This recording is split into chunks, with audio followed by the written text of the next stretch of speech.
Hi, Stargazers. If you've ever wondered why it's easier to develop a bad habit than a good habit, this full moon in Cancer is going to illuminate all of that. It's the final full moon of 2020. It's exactly what we need to, strengthen our New Year's resolutions. And also, what's really interesting is that we had a full moon in Cancer at the beginning of 2020, and now we're closing out 2020 with another full moon in Cancer. So we kind of have this portal energy where we can time travel, we can go back, we can kind of like access this state of every future has a matching past, and we can kind of shift that in the present moment during that lunar window of the full moon in Cancer. My name is Ark. I'm going to be doing a online workshop. Please sign up. The link's in the bio or somewhere wherever you're watching this. It's like about $14.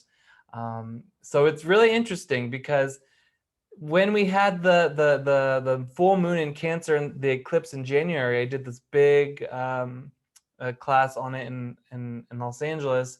We had the Saturn-Pluto conjunction, and now we just had the Jupiter-Saturn conjunction at the end of 2020. So it's really like we have the bookends. So we're seeing like, where were we coming from? Where are we going?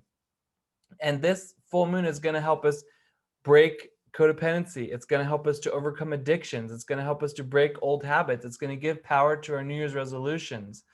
So it's really about this letting go of excessive emotional reliance on someone, or really like, I'm going to explain what codependency is, what it's all about, how it's affecting us, and how we can really get rid of it. But really, it runs rampant in all of our lives, and it's something that stresses a lot of us out.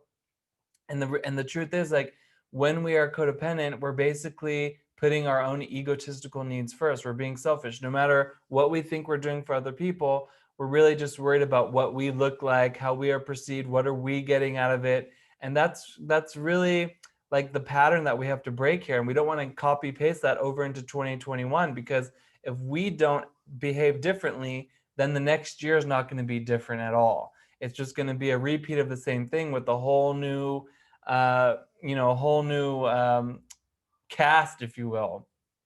And then what's interesting is that we need to really keep in mind is that the China virus that came out that really started to impact the world in February of 2020, that was right around the same time as the Chinese New Year of the rat. And the rat is very sneaky. The rat is very conniving. The rat is very intelligent. And then we're going to have next year, like the next animal is the ox. It's the metal ox. So this could be like worshiping the material again, being codependent with the material, being a slave to the material, and just kind of like having all these unhealthy attachments. So this full moon is going to help us to be able to establish healthy attachments so that we can break off of the codependencies, the things that just make us feel burdened, that make us feel heavy, that make us like really hate our lives.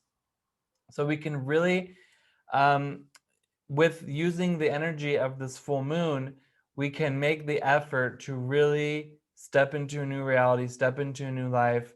And so, yeah, let me know how this is going for you. It's going to be a really big one with this full moon in Cancer, because Cancer is also connected to the United States. It's connected to family, emotions, the roots, everything that you're coming from. So we can heal all of that. Most of us are at home, even in quarantine, even in the holidays. So definitely sign up and really, like, this is the moon where you can really make changes that are going to last more than just a couple weeks, where we can really make these real changes and not just shuffle around from one thing to another. So I'd be very curious how the full moon is going for you, and have a good, happy new year. And please check out my 2021 forecast, absolutely. And the Cancer essential oil spray. You definitely want to use that to set the tone. And you can also use it to kind of work on these codependent themes as well. All right, guys. See you next time.